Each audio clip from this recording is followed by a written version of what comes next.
जब भगवान विष्णु ने पृथ्वी भूदेवी को वराह अवतार लेकर समुद्र से उठाया था, उसी समय वराह भगवान और भूदेवी के संयोग से एक पुत्र उत्पन्न हुआ, जिसका नाम रखा गया नरकासुर। भूदेवी ने वराह भगवान से कहा, प्रभु ये मेरा पुत्र है, इसे कोई न मार सके ऐसा वरदान दीजिए।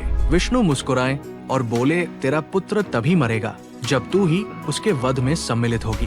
भूदेवी उस समय इस अर्थ को नहीं समझ पाई, पर यही वचन आगे चलकर उसके पुत्र की मृत्यु का कारण बना।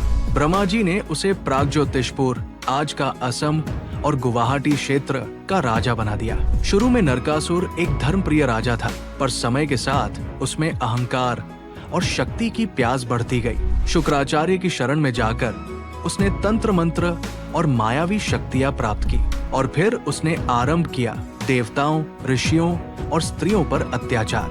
उसने स्वर्ग पर आक्रमण किया, इंद्र को हराया और देवी अदिति के कुंडल तक छीन लिए। यही नहीं रुका, उसने 16,000 राजकुमारियों का अपहरण किया और उन्हें अपने महल में कैद कर लिया। कोई उसके सामने टिक नहीं पाता था।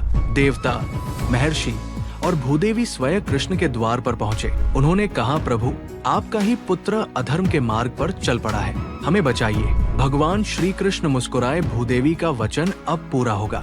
उन्होंने अपनी पत्नी सत्यभामा के साथ गरुड़ पर आरूढ़ होकर युद्ध के लिए प्रस्थान किया। नरकासुर ने अपने चारों ओर मायावी पहाड़, बिजली की दीवारें और दानव सेना खड़ी की थी।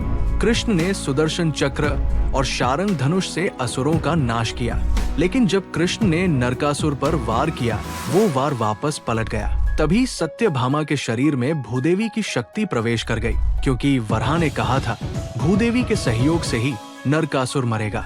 सत्यभामा ने अपने धनुष से एक तीव्र बाण छोड़ा और वो नरकासुर के हृदय में जा लगा।